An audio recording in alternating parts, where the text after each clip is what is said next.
Cerita dimulai dengan suatu adegan di kota yang aneh di mana Sheriff Boyd berjalan membunyikan lonceng saat senja tiba, mengingatkan warga agar segera pulang ke rumah. Pelanggan restoran yang sedang menyantap makanan pun juga terpaksa meninggalkan tempat itu karena akan segera ditutup. Semua orang tampak sudah terbiasa tinggal di dalam rumah. Saat malam tiba, mereka menutup jendela dan menempelkan jimat di balik pintu rumah.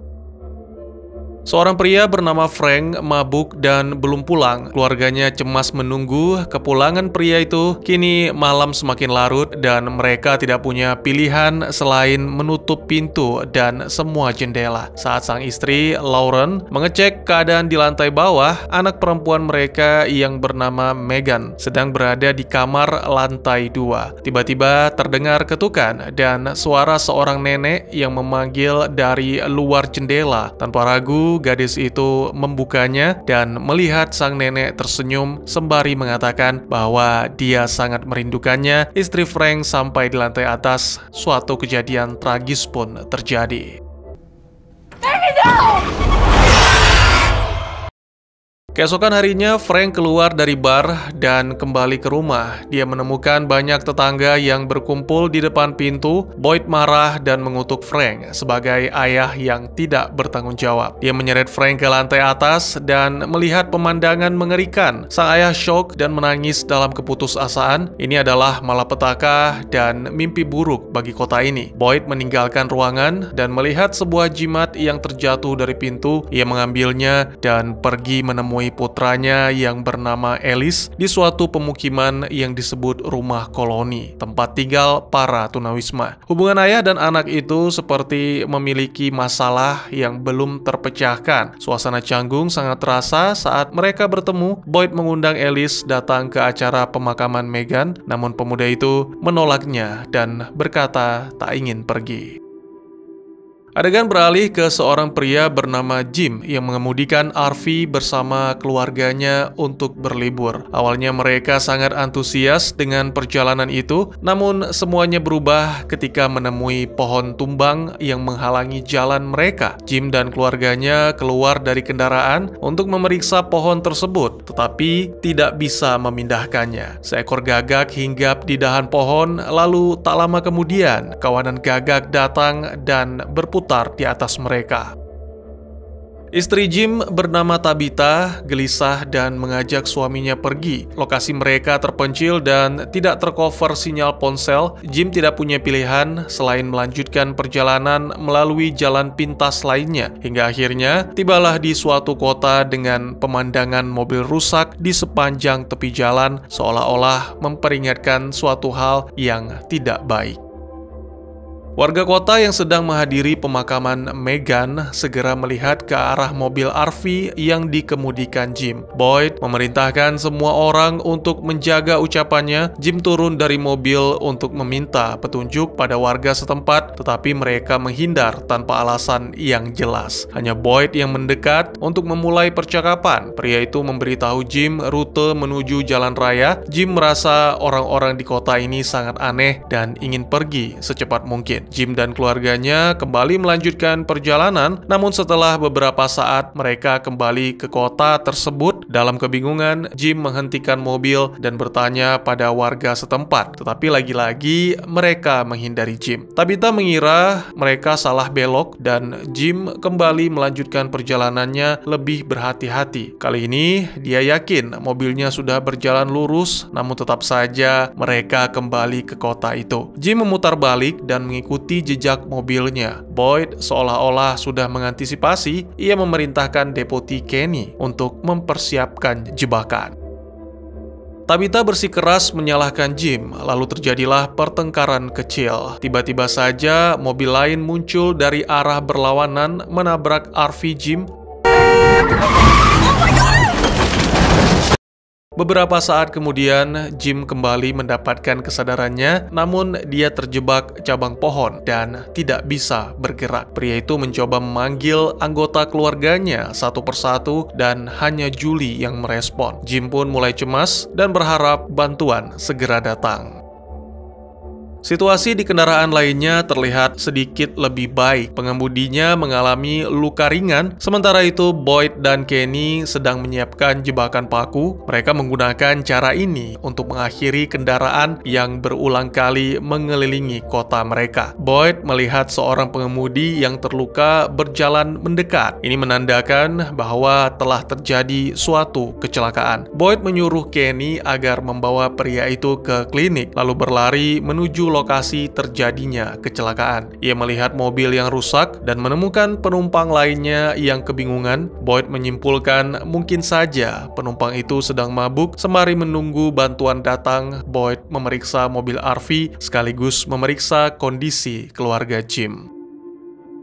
Di tempat lainnya, Kenny membawa penumpang yang terluka ke klinik. Kemudian ia pergi menjemput Christy dan Pastor Katri. Mereka bergegas menuju ke lokasi kecelakaan. Di perjalanan, mereka bertemu Alice. Kenny memberitahu remaja itu tentang ayahnya sedang menyelamatkan korban kecelakaan dan membutuhkan bantuan. Awalnya Alice enggan pergi, tetapi hari mulai gelap. Mereka pun akhirnya naik mobil pick-up dan segera pergi menolong Boyd.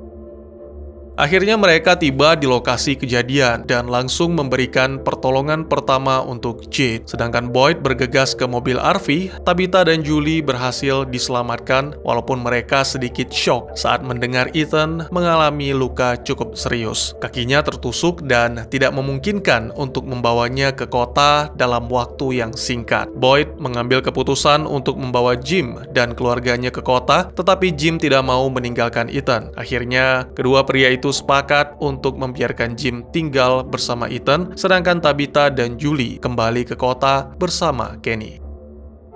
Boyd melihat langit semakin gelap dan ia pun mulai gelisah. Beruntung dia membawa sebuah jimat dari rumah Frank dan menggantungkannya di jendela RV. Sementara itu, Kenny dan beberapa orang yang ikut dalam mobil pick-up dalam perjalanan kembali ke kota. Kenny lupa akan strip paku yang dipasangnya bersama Boyd. Ban mobil yang mereka tumpangi bocor dan mereka tidak punya pilihan selain berlari ke rumah koloni terdekat. Sementara itu, Boyd yang berada di dalam RV menutup semua jendela dan pintu. Perlahan tapi pasti, ada beberapa sosok bayangan muncul dari dalam hutan dan mulai mendekat.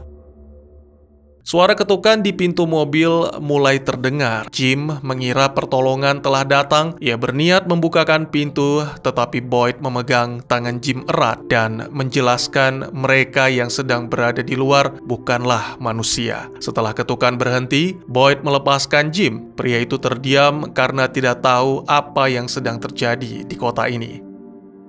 Kembali ke Kenny dan rombongannya yang sedang menyelamatkan diri. Kini mereka telah sampai di rumah koloni, namun pintu akses masuk terkunci. Para anggota kelompok rumah koloni terlihat gugup dan tidak ada yang berani membukakan pintu di malam hari karena itu adalah suatu peraturan yang sudah tertanam di benak mereka. Fatima, kekasih Alice, ingin membukakan pintu, namun ia dihadang oleh seorang pria yang memegang senjata. Keributan ini membuat pemimpin rumah koloni bernama Donna muncul dan berteriak. Pada saat yang bersamaan, rombongan Kenny melihat makhluk asing yang muncul dari beberapa sudut. Julie mengenal salah satu makhluk itu dan ingin mendekat, namun dengan sigap Kenny menariknya. Pintu rumah koloni terbuka di saat yang tepat. Semua bergegas masuk dan akhirnya selamat. Donna melihat beberapa wajah baru dan wanita itu memberi perintah agar mereka berlutut. Tiba-tiba saja Jade pingsan, lalu Tabitha dan Julie diikat di tempat terpisah. Donna datang menghampiri Tabitha dan menjelaskan ini adalah proses yang harus dilalui oleh setiap pendatang baru saat tiba di rumah koloni. Kemudian, wanita itu bercerita tentang kejadian aneh di kota serta pengalamannya dengan makhluk-makhluk itu. Menurut Donna, mereka adalah penduduk setempat yang terperangkap di dua dimensi dan terjebak di dunia gelap misterius. Mereka tidak bisa hidup di dunia manusia sehingga harus mencari tubuh baru. Itulah sebabnya mereka terus mencoba masuk.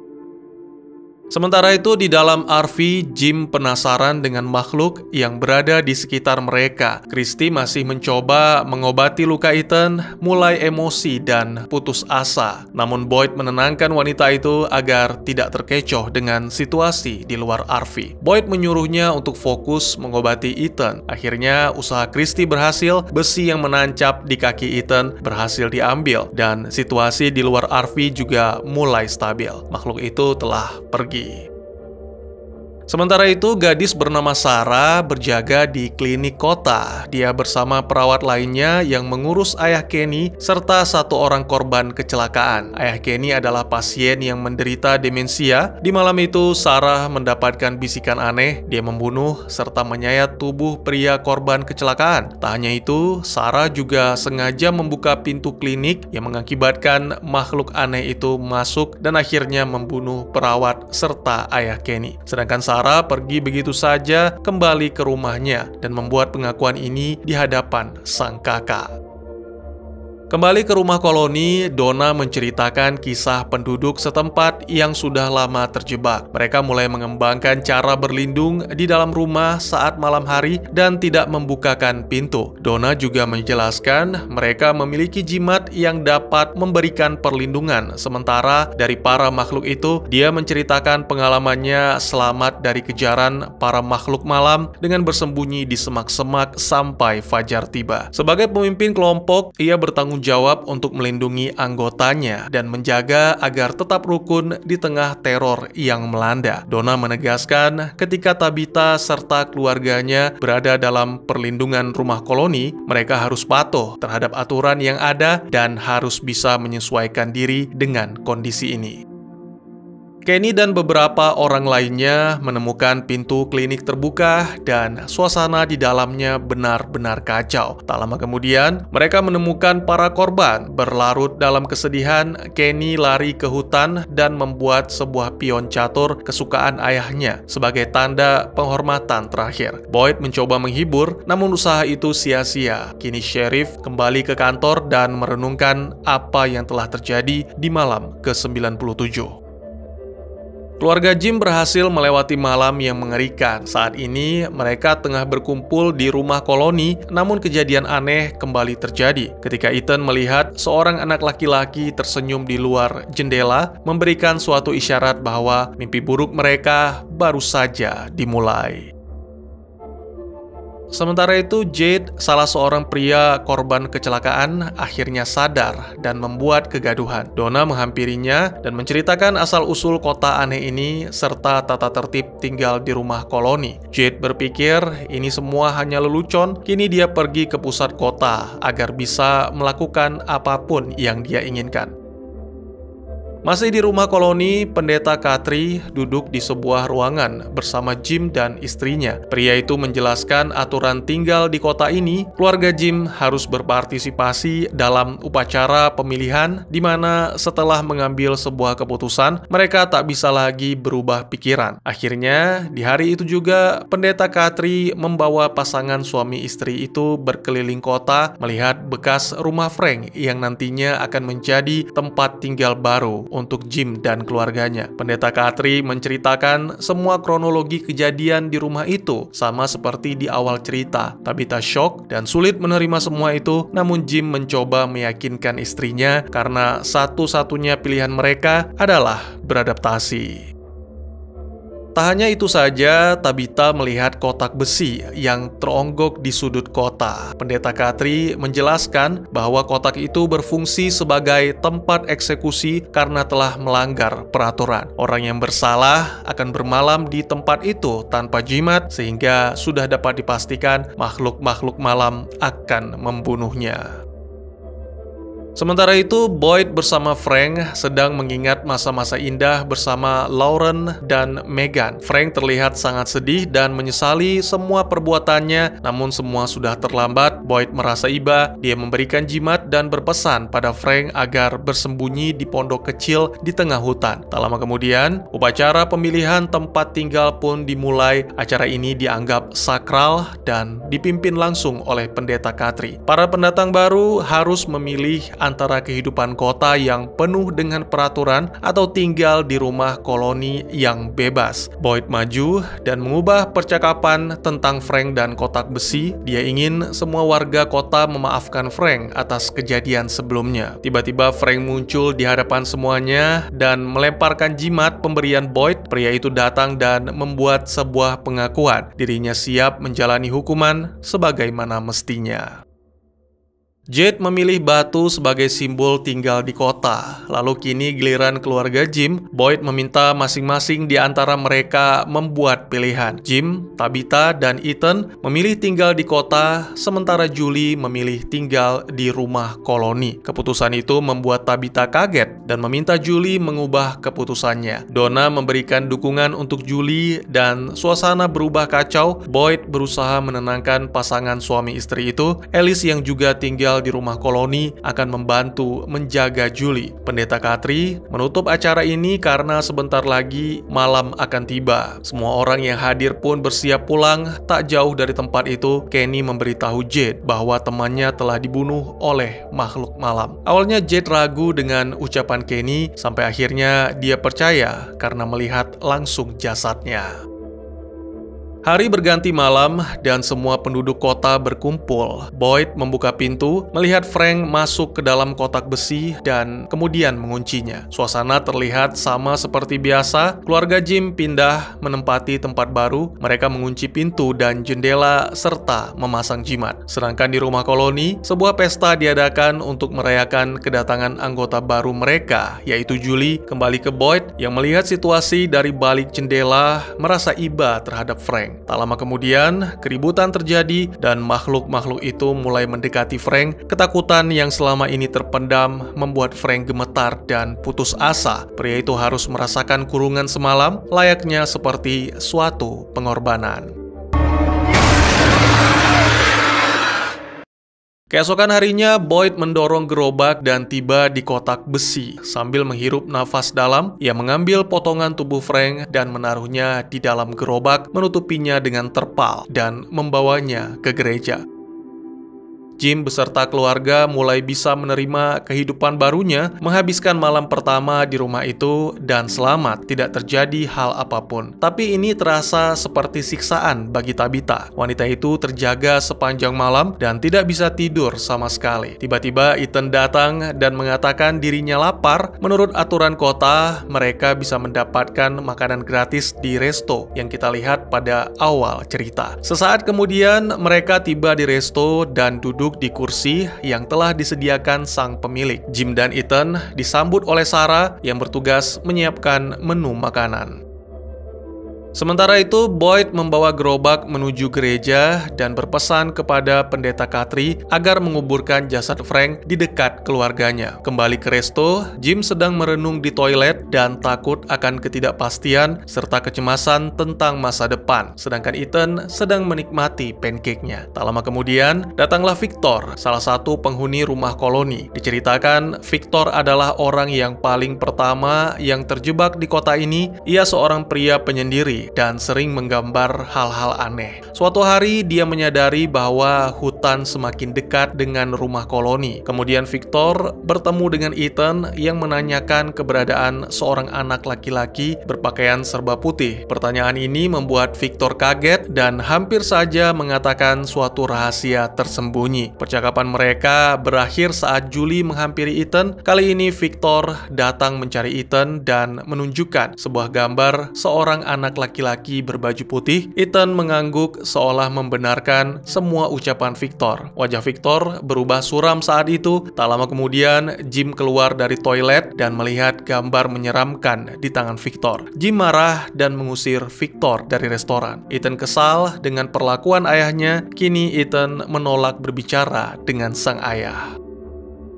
Di tempat lainnya, Jade merenung, dia yakin bisa meninggalkan kota aneh ini. Kemudian Kenny datang dan Jade mengajaknya pergi ke ruang penyimpanan bawah tanah. Di tempat itu, Jade melihat simbol aneh di langit-langit dan juga mayat yang tersimpan di dalam lemari. Jade yakin ini salah satu petunjuk jalan keluar untuk meninggalkan kota. Tetapi Kenny menganggap itu hanyalah khayalan sebagai bentuk adaptasi di lingkungan baru. Karena gagal meyakinkan Jade, Kenny memutuskan membawa pria itu ke kantor sheriff dan menunjukkan sebuah peta. Kenny mengatakan tempat asal seluruh penduduk kota yang tiba-tiba dipindahkan ke tempat ini secara misterius. Jade tetap teguh pada pendiriannya. Pria itu tetap tidak mempercayai semua perkataan Kenny. Tiba-tiba saja sebuah walkie-talkie berdering dan dengan cepat Jade mengambilnya. Dia berharap mendapatkan sebuah petunjuk. Adegan berpindah ke rumah koloni di mana Julie baru saja terbangun dari tidurnya. Dia merasa tidak nyaman saat melihat penghuni lain memakai bajunya tanpa izin. Gadis itu menceritakan apa yang baru saja dia alami pada Fatima, kekasih Alice. Merasa iba, akhirnya Fatima membantu Julie mengambil baju dari cucian yang belum menjadi milik penghuni lainnya. Di saat yang bersamaan, Tabitha membawakan sweater kesayangan Julie dan meminta gadis itu pindah ke kota bersamanya. Julie yang mendengar semua alasan sang ibu akhirnya kesal dan marah. Gadis itu membeberkan semua rencana perceraian orang tuanya lalu pergi begitu saja. Tabitha kembali ke rumah meluapkan emosi serta kekecewaannya pada Jim yang berakhir dengan pertengkaran. Mereka tidak menyadari Victor datang menemui Ethan. Keduanya memasuki hutan dari arah belakang rumah untuk menemukan anak laki-laki berpakaian putih. Victor yang sudah lama tinggal di wilayah itu hafal dengan area di sekitarnya sehingga dengan cepat mereka menemukan sosok anak laki-laki berpakaian putih itu di dalam hutan. Victor membawa Ethan ke pohon yang memiliki lubang di tengahnya. Dia menggambar wajah tersenyum di sebuah batu dan kemudian melemparkan ke dalam lubang itu. Tak lama kemudian, batu itu jatuh di lokasi yang berbeda. Tiba-tiba saja terdengar suara bising di dalam lubang pohon. Karena merasakan sesuatu hal yang aneh, Victor membawa Ethan pergi menjauh dari tempat itu. Tabitha menyadari Ethan menghilang karena tongkat yang membantunya berjalan ditinggalkan begitu saja di halaman belakang rumah. Jim sadar Ethan telah masuk ke dalam hutan. Pasangan suami istri itu kemudian bergegas masuk ke dalam hutan. Mereka bertemu dengan anjing yang terus menggonggong. Suasana berubah tegang dan tiba-tiba saja terdengar suara tembakan dari Victor yang berhasil mengusir anjing tersebut. Melihat reaksi Jim yang marah, ia pun pergi melarikan diri.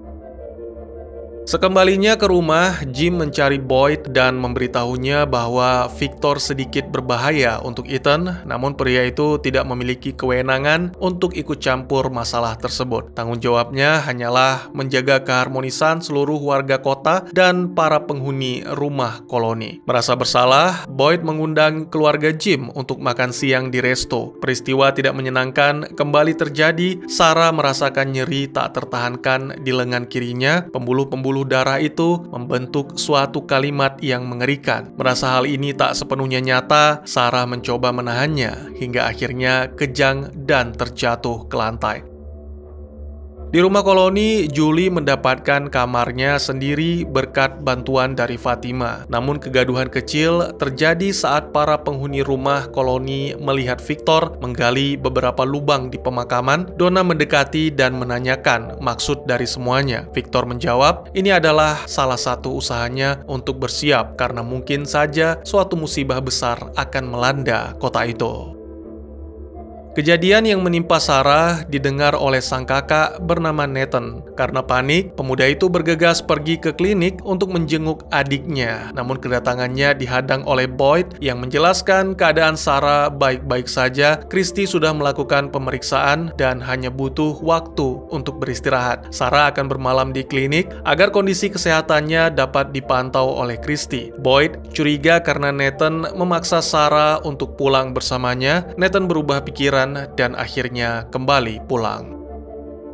Kembali ke Sarah, kini dia menatap pisau bedah dan percaya bahwa kata-kata yang muncul di tangannya beberapa waktu yang lalu adalah semacam perintah Tuhan. Jika dia melakukan seperti apa yang diperintahkan, maka semua orang di dalam kota bisa meninggalkan tempat penuh kutukan ini. Gadis itu mengambil pisau tanpa sepengetahuan Kristi. Keesokan harinya, Sarah pulang dan bertemu kembali dengan sang kakak tanpa mengatakan sepatah kata pun. Hal ini membuat Nathan semakin khawatir. Keluarga Jim belum menyadari suatu musibah akan terjadi. Mereka mencoba segala cara untuk mencari jawaban. Dalam waktu singkat, Jim menulis berbagai pertanyaan di dinding dan percaya suatu saat akan pergi meninggalkan tempat ini. Jim meminta Tabitha menuliskan beberapa pertanyaan, namun wanita itu menolaknya. Kembali ke Sarah yang telah tiba di kediaman Jim, ia bertemu dengan kedua orang tua Ethan dan meminta izin ingin mengajak anak itu bermain. Ethan yang tidak punya teman merasa senang dan mengiyakan ajakan tersebut. Sarah menyadari ini bukanlah tempat terbaik untuk melaksanakan rencananya, maka dia bergegas mengajak Ethan pergi ke peternakan sang kakak untuk melihat kambing. Tabitha yang sudah curiga bersikeras ingin ikut. Naluri keibuannya berkata sesuatu hal yang tidak semestinya akan terjadi.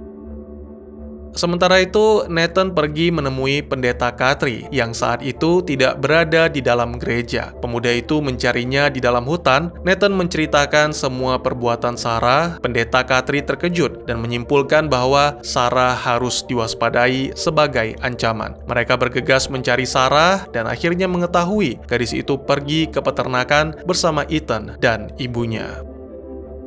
Kini mereka sampai di peternakan. Ethan senang melihat beberapa hewan ternak yang ada di tempat itu. Sarah menceritakan tempat rahasia yang aman di dalam gudang peternakan. Karena penasaran, Tabitha mengikutinya masuk ke dalam sebuah gudang yang memiliki ruangan khusus di dalamnya. Begitu Tabitha masuk untuk melihat sekeliling, Sarah mendorong dan menguncinya dari luar. I'm here. What are you doing? Gadis itu mengeluarkan pisau bedah dan mendekati Ethan secara diam-diam. Ketika Sarah hendak menusuk anak itu, tiba-tiba Nathan datang dan mencoba meyakinkan Sarah agar berhenti. Ethan memanfaatkan kesempatan tersebut untuk lari. Sang kakak berusaha menahan Sarah, tetapi pisau itu tidak sengaja melukainya. Sarah yang tidak mengharapkan hal ini terjadi hanya menangis. Tak lama kemudian, pendeta Katri datang dan orang-orang lain di kota berkumpul melihat kejadian tersebut. Jim mendengar teriakan Tabitha dari arah gudang, bergegas membukakan pintu dan panik mencari Ethan yang kabur ke rumah koloni mencari Julie. Tak lama kemudian, Kristi datang dan memastikan bahwa Nathan telah tewas. Sementara itu, Sarah melarikan diri dan tidak diketahui keberadaannya. Hal ini membuat keluarga Jim marah dan khawatir karena Ethan dalam keadaan bahaya. Boyd meyakinkan Jim bahwa dirinya akan menangani masalah ini sebelum malam tiba. Jawaban Boyd membuat Jim marah dan semakin ingin meninggalkan kota ini. Sementara itu, ditampilkan Tabitha mengambil sebuah pena dan menuliskan suatu kalimat. Sementara itu, Jim menemukan sesuatu yang aneh. Kabel lampu yang terpasang di rumah tidak memiliki tembaga di tengahnya. Bahkan saat saklarnya rusak, lampu tetap menyala. Tiba-tiba Jade masuk tanpa permisi, membuat pasangan suami istri itu terkejut. Jade menemukan kabel yang aneh dan meminta bantuan untuk memperbaiki radio. Mereka membutuhkan beberapa komponen. Akhirnya Jim dan Jade pergi ke lokasi kecelakaan mobil untuk membongkar beberapa barang yang bisa digunakan kembali. Setelah itu, mereka pergi ke pohon besar di pinggiran kota untuk menemukan sinyal radio. Jade mengakui trauma dengan ketinggian, sehingga Jim yang bertugas untuk memanjat pohon demi mendapatkan sinyal. Tabitha merapikan barang-barang bekas dan membawanya ke restoran. Perlu diketahui bahwa penduduk kota ini memiliki aturan di mana barang-barang yang tidak terpakai akan disimpan di gudang restoran ini. Ketika Tabitha membawa beberapa barang ke tempat itu, ia secara tidak sengaja menemukan gelang dan membawanya pulang. Sesampainya di rumah, dia merenungkan gelang ini yang mana terlihat sama persis seperti miliknya. Lalu Tabitha melihat lampu di sekitarnya matanya terus berkedip yang membuatnya bertanya-tanya bagaimana bisa lampu menyala padahal kabelnya tidak memiliki tembaga sebagai perantara listrik. Wanita itu akhirnya memutuskan untuk membongkar dinding dan menyelidiki misteri tersebut. Kembali ke Jade dan Jim yang sibuk mencari sinyal. Tiba-tiba Jade menyadari sesuatu yang aneh saat pria itu menyentuh batang pohon. Darah tiba-tiba merembes dan membasahi tangannya. Yang lebih mengerikan, mayat-mayat juga bergelantungan di dahan pohon, membuat Jade tercengang dan bingung. Keadaan semakin mencekam ketika seorang prajurit muncul dan menodongkan senapan ke arah Jade. Pria itu berlari menyelamatkan diri, namun prajurit mengejar dan melepaskan beberapa tembakan ke arahnya. Jade pun terjatuh dan prajurit itu mengarahkan senapannya tepat ke dada Jade. Dalam ketakutan, Jade berpikir ia akan segera mati, namun semuanya berubah saat dia mendengar suara Jim. Jade menyadari semua itu ternyata halusinasi. Lalu pria itu meninggalkan Jim begitu saja. Kembali ke Jim, dia melihat kabel-kabel yang terpasang di pohon, lalu mencoba menyalakan pemancar radio, tetapi hanya terdengar suara bising yang bergemuruh. Jim berusaha memanggil bantuan, namun tidak ada respon. Akhirnya, karena tak punya pilihan, Jim pun membawa peralatan itu pulang. Sesampainya di rumah, Jim bingung melihat lubang besar di dinding, lalu segera menemui Ethan dan Tabitha untuk mencari tahu. Tabitha berada di ruang bawah tanah, sedang sibuk menggali. Setelah mendengarkan beberapa penjelasan, Jim menyadari bahwa Tabitha percaya sumber listrik di rumah mereka memang berasal dari suatu tempat. Wanita itu mengikuti kabel di dalam dinding yang menuju ke ruang bawah tanah, lalu dia memutuskan untuk menggali dan mencari tahu apa yang sebenarnya terjadi. Tak hanya itu, Tabitha juga menunjukkan gelang yang dia bawa dari restoran di kota. Ia mengenali benda itu dan menyadari bahwa gelang itu telah hilang bertahun-tahun yang lalu. Sulit menerima hal ini, Jim mengatakan mungkin saja gelang ini memiliki desain yang mirip. Tabitha membantahnya dan menunjukkan salah satu butiran manik pecah yang mengidentifikasi bahwa gelang itu sama dengan miliknya. Jim setuju dengan jawaban itu, lalu memutuskan untuk membantu Tabitha menggali. Sebenarnya ada satu hal yang membebani pikiran Tabitha, yaitu keselamatan Ethan. Wanita itu takut anaknya mengalami trauma dan bergegas pergi ke gereja untuk menemui pendeta Katri. Wanita itu ingin mendengar kabar terbaru Sarah. Alih-alih mendapat jawaban pasti, sang pendeta hanya mengatakan kemungkinan Sarah berlari ke hutan dan untuk bertahan hidup di sana sangatlah kecil. Tabitha pun tidak mengajukan pertanyaan lebih lanjut dan segera pulang. Setelah Tabitha pergi, pendeta Katri pergi ke ruang bawah tanah gereja. Dia menemui seorang wanita dengan kaki tangan yang terikat. Tak lain dan tak bukan, wanita itu adalah Sarah. Pendeta Katri memiliki alasan tersendiri untuk menyembunyikan Sarah, yaitu pengakuan Nathan beberapa waktu yang lalu. Pendeta Katri yakin bahwa Sarah adalah satu-satunya orang yang bisa membantunya mencari jalan keluar dari kota terkutuk ini. Menurut sang pendeta, ada kisah yang mirip dengan mitologi kota di dalam Alkitab, namun akhir cerita itu belum terungkap. Sarah terkejut mendengar perkataan pendeta dan gadis itu mulai menceritakan apa yang telah didengarnya. Bisikan misterius itu memberitahunya bahwa makhluk-makhluk malam sudah terlalu lama tinggal di kota dan ingin pergi meninggalkan tempat itu layaknya para warga yang masih hidup. Sarah yakin jika melakukan apa yang dibisikkan oleh suara misterius itu, maka semuanya bisa pergi. Sarah juga menjelaskan bisikan misterius itu sepenuhnya benar, seperti bisikan tentang dua mobil yang akan tiba di malam hari. Dan benar saja, Jim dan Jade datang di keesokan harinya. Pendeta Katri kembali menginterogasi Sarah dan mencoba mengumpulkan bukti-bukti agar warga kota percaya kepada gadis itu. Tiba-tiba Sarah merasa kesakitan dan meminta pendeta membawakan kertas dan pena. Setelah mendapatkannya, Selanjutnya, gadis itu mencoret-coret kertas hingga akhirnya dia berhenti dengan sebuah pola aneh yang tergambar. Sebelum pendeta Katri bertanya tentang gambar itu, Sarah sudah menjelaskan semuanya. Sesuatu yang gaib telah melihat pendeta Katri menguburkan sebuah paket ketika baru saja tiba di kota ini. Itulah bukti kebenaran dari bisikan misterius.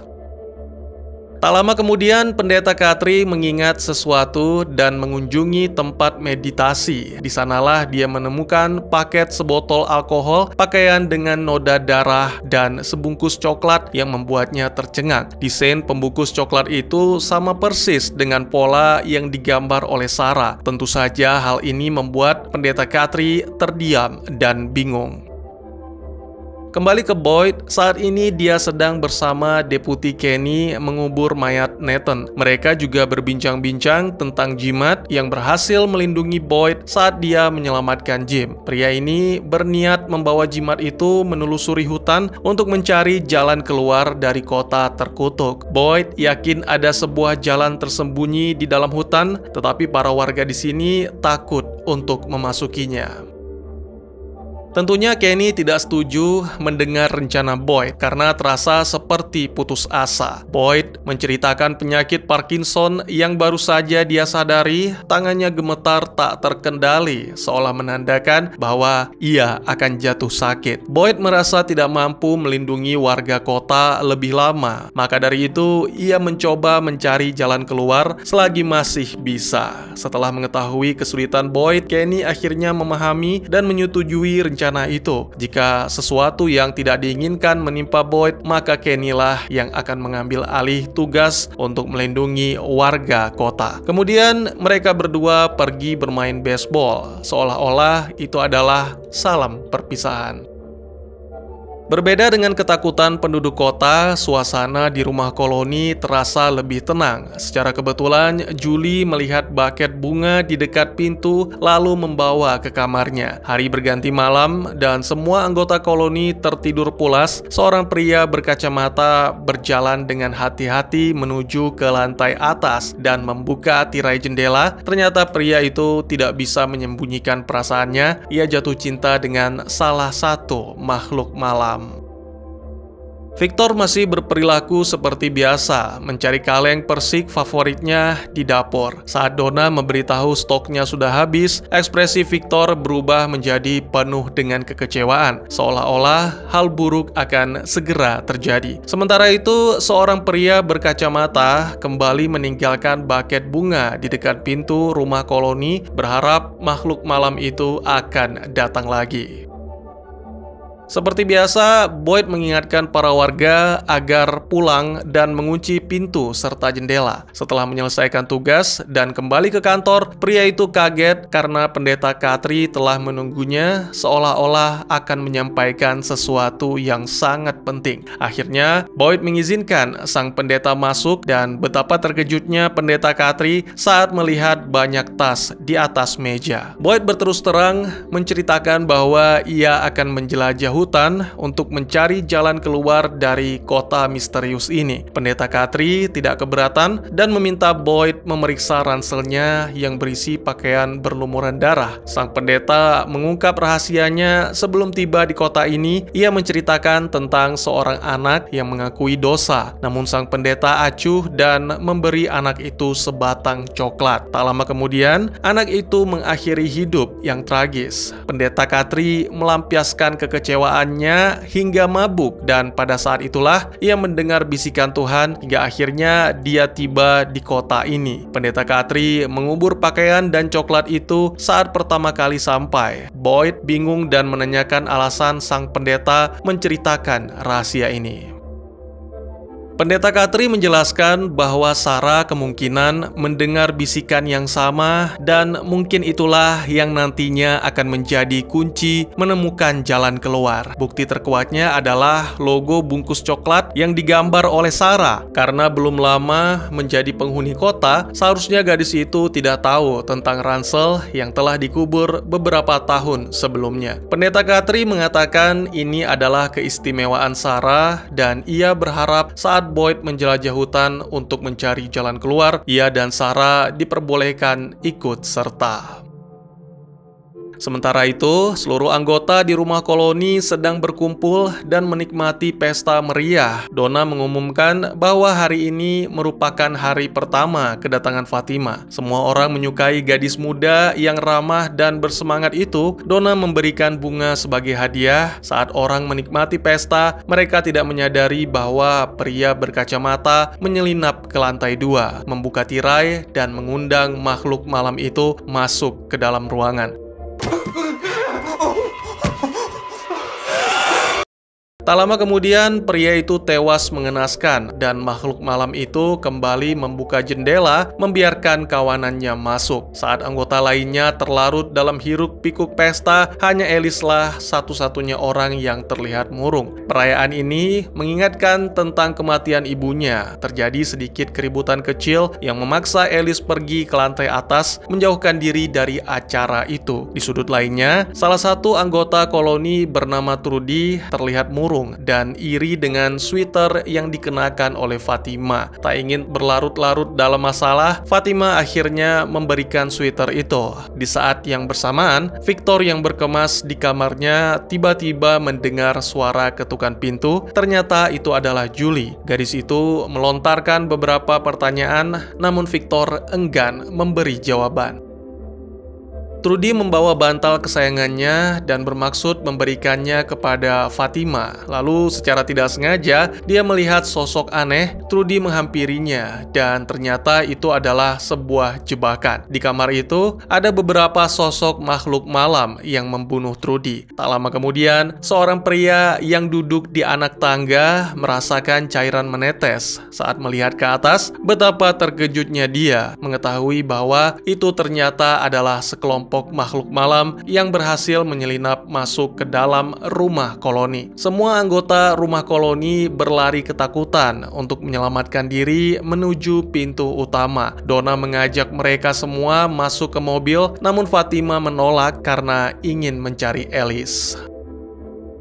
Alice terbangun saat mendengar keributan. Dia keluar kamar dan melihat rembesan darah serta orang-orang yang kabur menyelamatkan diri. Alice juga tak luput dari kejaran makhluk malam. Pemuda itu berusaha memecahkan kaca jendela dan melompat. Beruntung Fatima menolongnya. Gadis itu membawa Alice masuk ke dalam rumah koloni dan menutup sekat pembatas antara pintu dan ruang utama. Tak lupa juga ia memasang jimat agar makhluk-makhluk itu menjauh dari mereka. Sementara itu, di saat yang bersamaan, Victor menyadari bahwa makhluk-makhluk malam telah datang dan bersiap untuk pergi. Dia mengikatkan tali di atap dan menyuruh Julie untuk turun terlebih dahulu. Julie menyarankan agar mereka menyelamatkan diri ke tengah kota, namun Victor ragu dan memilih berlari ke dalam hutan. Julie yang tidak punya pilihan lain terpaksa mengikuti ide Victor. Tak lama kemudian, mereka sampai di sebuah pohon besar berlubang yang pernah dikunjunginya bersama Ethan. Victor menyuruh Julie bersembunyi dan anehnya kini Julie berada di sebuah ruang bawah tanah dengan dinding batu di sekelilingnya.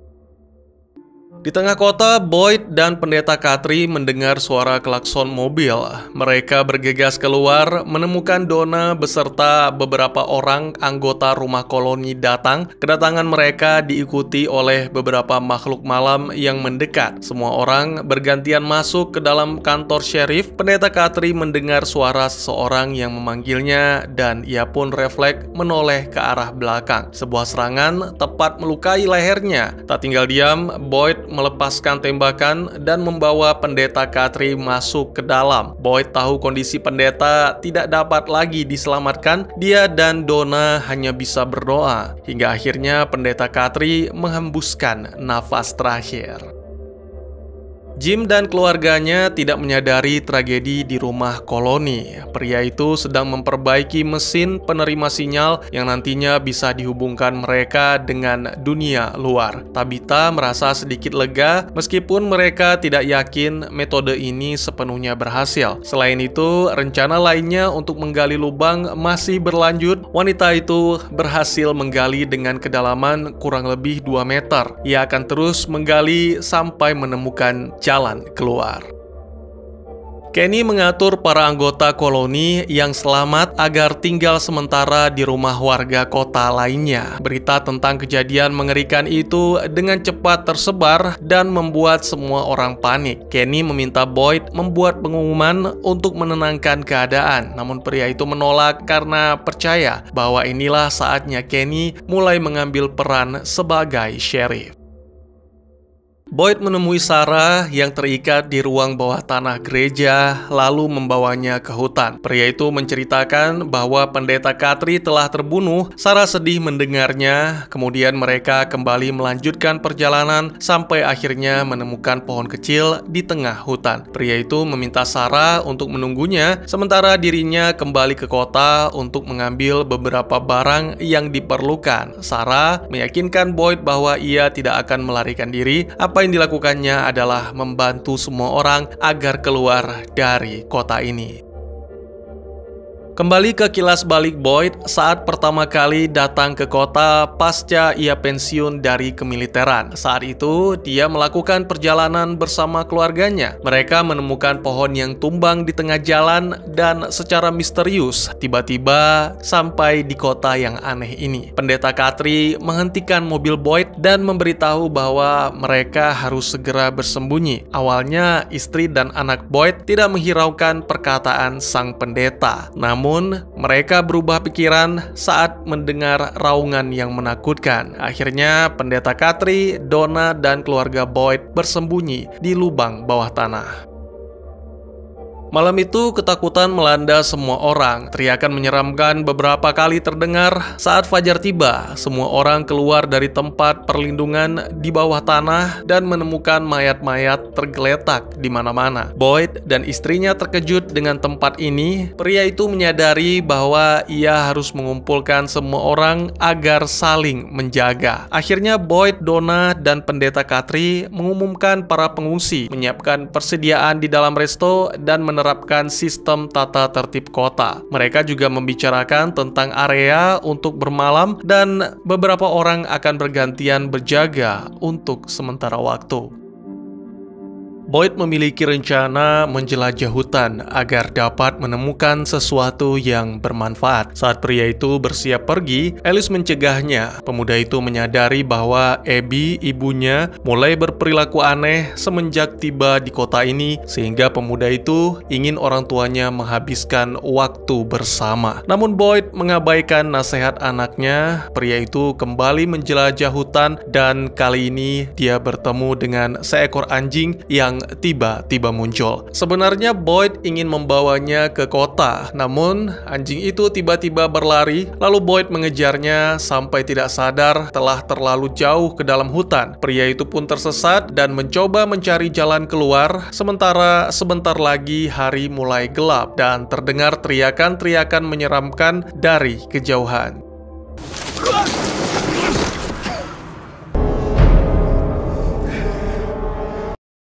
Boyd melihat sekelilingnya, gua itu penuh dengan batu bertuliskan simbol-simbol aneh. Batu-batu inilah yang menyelamatkan dirinya. Ketika fajar, Boyd membungkus batu-batu ini dan membawanya kembali ke kota. Namun, di tengah-tengah perjalanan pulang, pria ini mendengar beberapa kali suara tembakan dan betapa terkejutnya dia melihat Abby menembak beberapa warga kota hingga tewas. Boyd berteriak agar sang istri menghentikan semuanya. Abby terlihat stres sehingga butuh waktu yang lama untuk meyakinkan wanita itu. Tiba-tiba saja putra mereka, Alice, muncul dan sang istri langsung mengarahkan pistolnya ke arah pemuda tersebut. Sampai akhirnya Boyd dengan refleks menarik pelatuk untuk menembak sang istri. Mom! No!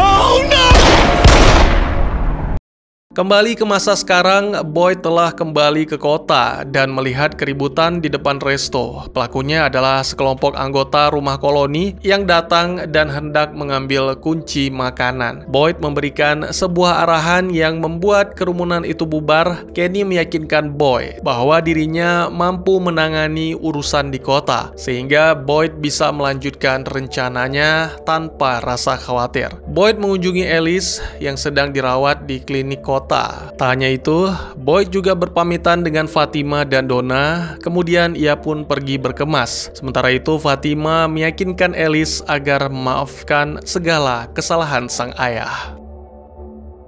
Kembali ke kantor sheriff, Boyd menyimpan seragam dan lencananya. Ia pergi ke hutan, namun tak disangka Alice mengikutinya. Pemuda itu mengucapkan selamat tinggal. Saat itulah Alice tidak bisa menyalahkan sikap Boyd atas kematian ibunya. Pertemuan itu kembali menyatukan hubungan keluarga ini. Setelah berhasil meyakinkan Alice, Boyd memanggil Sarah keluar dari pohon dan mereka kembali berjalan ke dalam hutan untuk menemukan jalan keluar.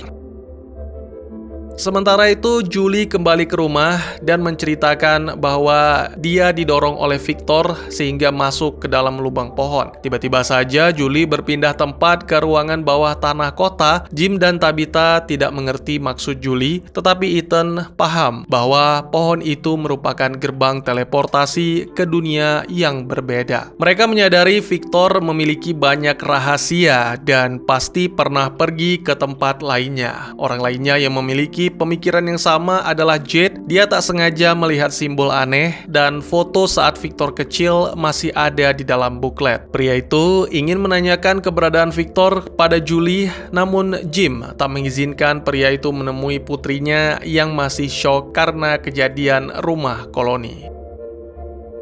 Jim memberitahu Jade bahwa sebenarnya radio itu sudah berfungsi, tapi sinyalnya terlalu lemah. Mereka harus meletakkan antena itu ke tempat yang lebih tinggi. Kedua pria itu bergegas pergi ke rumah koloni dan bertemu dengan Donna yang sedang membersihkan mayat-mayat yang tersebar di sekitaran rumah. Jim menjelaskan idenya di lokasi rumah koloni yang terletak di dataran tinggi sangat cocok untuk mendapatkan sinyal. Boyd dan Sarah menyusuri hutan yang sunyi. Sesaat sebelum senja, mereka tiba di suatu kota tempat Boyd menemukan batu jimat dan ini merupakan titik pencapaian terjauh di dalam hutan. Mereka pun singgah dan berencana melanjutkan penjelajahan esok hari. Sarah meminta Boyd melepaskan borgol, namun Boyd menolak dengan alasan keamanan. Keesokan paginya, mereka membuat tanda di pohon agar tidak tersesat di dalam hutan. Namun kekhawatiran terbesar Sarah bukanlah itu, melainkan mereka hanya berputar-putar di tempat yang sama dan kembali lagi ke awal. Boyd tidak menghiraukan perkataan Sarah. Pria itu menanyakan alasan mengapa dia hendak menghabisi Ethan. Pertanyaan yang sama seperti pendeta Katri tanyakan beberapa waktu yang lalu. Sarah menjelaskan semuanya pada robot bahwa cepat atau lambat, semua bisikan misterius itu akan menjadi nyata. Pria itu pun merasa iba dan memahami ketidakberdayaan Sarah. Akhirnya, Boyd melepas borgol Sarah karena percaya waktu akan menjawab semua teka-teki misterius di kota ini. Tak lama kemudian, mereka menemukan botol kaca yang tergantung di pohon besar saling bersinggungan sehingga menimbulkan suara yang bising. Ketika diperhatikan dengan seksama, ada sesuatu di dalam botol kaca. Saat ia hendak mengambil salah satunya, tiba-tiba saja Sarah menutup telinga dan berteriak kesakitan sampai akhirnya mengalami kejang-kejang. Warga kota menaruh harapan dengan rencana pembangunan menara radio. Oleh karena itu, mereka semua ikut serta dalam pengerjaan ini. Donna mengizinkan beberapa anggota rumah koloni untuk beristirahat di kantor sheriff saat hari mulai senja. Beberapa dari mereka pesimis dengan fungsi menara sinyal dan kekhawatiran itu jelas tergambar di wajah mereka. Keesokan paginya, Donna terbangun akibat suatu suara teriakan yang ternyata karena salah seorang anggota koloni ditemukan tewas akibat mengakhiri segalanya. Dan kejadian ini membuat anggota lainnya makin merasa pesimis dengan rencana Jim. Jim membutuhkan banyak kayu dan Donna yang kebetulan lewat dapur mendengar permintaannya. Tanpa pikir panjang, wanita itu mengambil kapak dari gudang dan mulai memotong lantai dapur rumah koloni dengan keras. Ekspresi wajahnya sangat frustasi. Setelah itu, Donna bergegas ke bar kota diikuti oleh Kenny. Donna mencoba menyampaikan kekhawatirannya tentang kemungkinan kegagalan rencana Jim. Namun dia menyadari bahwa saat ini tidak mungkin menghentikan rencana tersebut. Sementara itu, Jim mengalami masalah sendiri. Dia dan Jade telah mengambil sebuah aki mobil yang mereka temukan. Bahkan jika aki-aki itu digabungkan, mereka tidak bisa menyuplai daya radio dalam waktu yang lama. Jade frustasi dan mengusulkan untuk mencari keberadaan Victor, karena pria itu yakin bahwa Victor adalah kunci keluar dari kota ini. Jim tidak senang dengan respon Jade karena seolah-olah hanya menghindar dari masalah yang sebenarnya. Terjadi pertengkaran di antara mereka yang akhirnya membuat Jade pergi. Tak lama kemudian, Alice datang memberitahu Jim bahwa kabel untuk menara radio sudah siap digunakan. Sementara itu, Jade masih sibuk mencari sumber listrik. Pria itu pulang ke rumah dan bertemu dengan Nyonya Tian. Jade menceritakan masalahnya dan terus mengeluh, hingga membuat wanita paruh baya itu merasa kesal. Lalu Nyonya Tian mencoba menyalakan saklar dan betapa mengejutkannya, lampu di ruangan itu menyala. Hal ini menandakan suplai listrik memang tersedia di kota tersebut. Jim pulang ke rumah dan menemui istrinya yang masih menggali ruang bawah tanah. Tabitha menemukan sesuatu di balik tumpukan pasir ruangan itu. Ada sebuah pembatas semacam kayu keras. Tabitha konsisten menggali lubang setiap hari karena rasa ingin tahunya tentang asal-usul kabel tersebut. Setelah selesai menggali pada hari itu, dia bersiap meninggalkan ruang bawah tanah. Tiba-tiba saja, Tabitha mendengar suara aneh dan mengira itu suara Ethan, lalu memanggil balik anaknya. Namun tidak ada jawaban. Karena merasa ada yang tidak beres, Tabitha segera naik ke lantai atas. Tiba-tiba, dia melihat Jim tergantung terbalik di langit-langit. Tak lama kemudian, wanita itu pun bangun dari mimpi buruknya.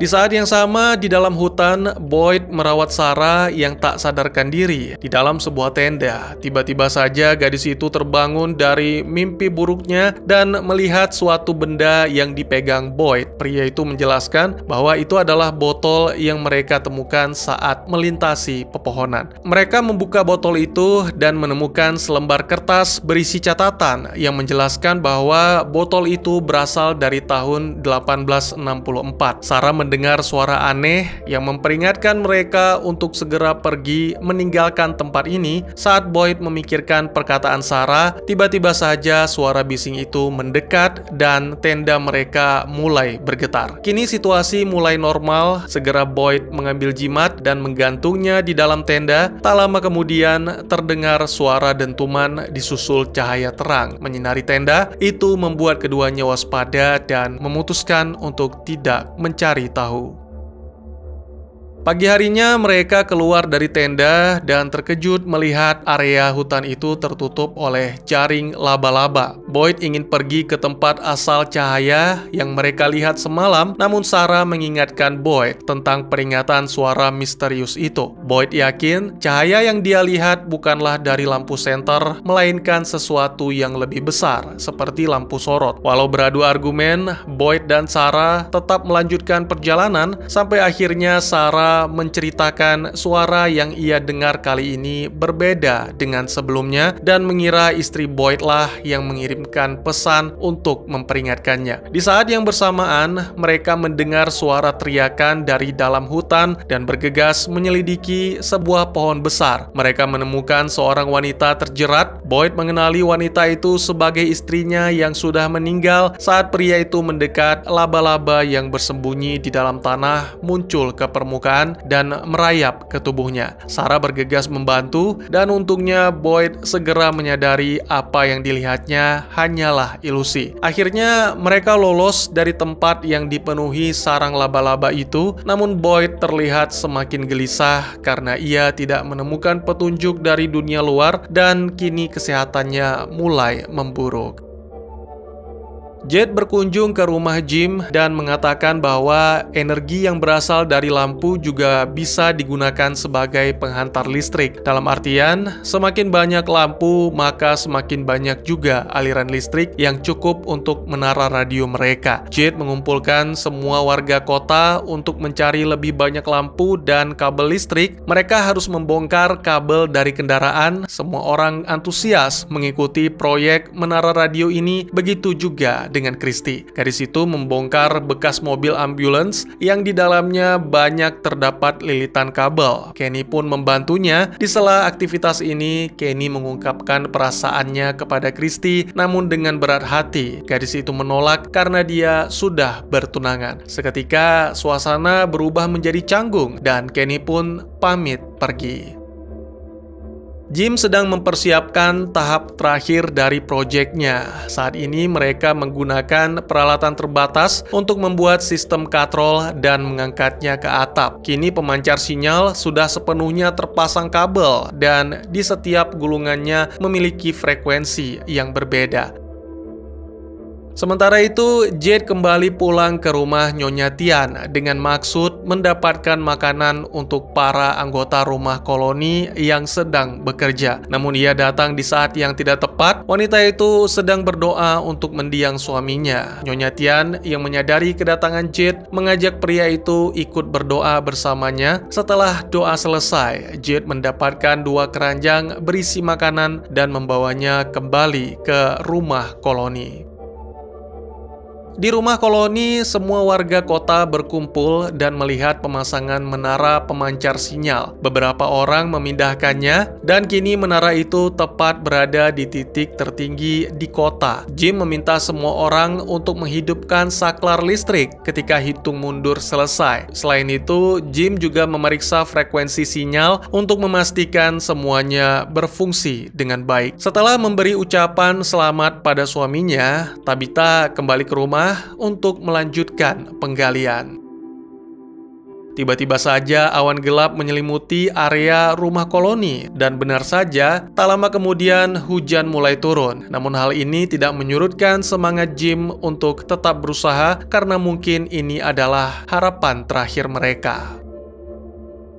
Hujan deras turun saat Jim membereskan perlengkapan. Tiba-tiba saja terdengar suara yang merespon sinyal darurat. Anehnya, orang itu mengetahui nama Jim dan suara itu juga memperingatkan agar Tabitha sebaiknya tidak menggali lubang. Saat suara itu hilang, tiba-tiba saja lampu-lampu pecah di dalam rumah koloni. Mendengar kejanggalan ini, Jim menjadi panik dan segera pulang.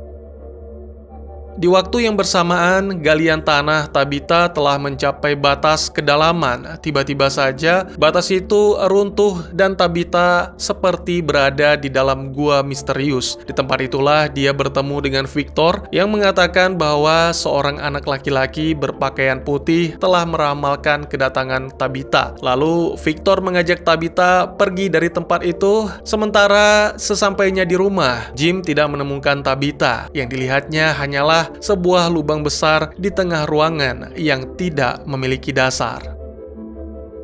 Sementara itu, Boyd dan Sarah berusaha menyelamatkan diri di tengah derasnya hujan. Seorang anak laki-laki berpakaian putih muncul dan menunjukkan ke sebuah pohon berlubang. Sarah mengerti petunjuk itu dan membawa Boyd masuk ke dalam pohon. Dalam sekejap, Boyd berada di dalam ruangan dengan dinding sempit mengelilinginya. Film pun ditutup dengan menunjukkan suasana kota berubah menjadi sepi dan radio di restoran yang tiba-tiba menyala sendiri, serta di luar terlihat sebuah bus berhenti, menandakan orang-orang yang bernasib malang tiba di kota itu.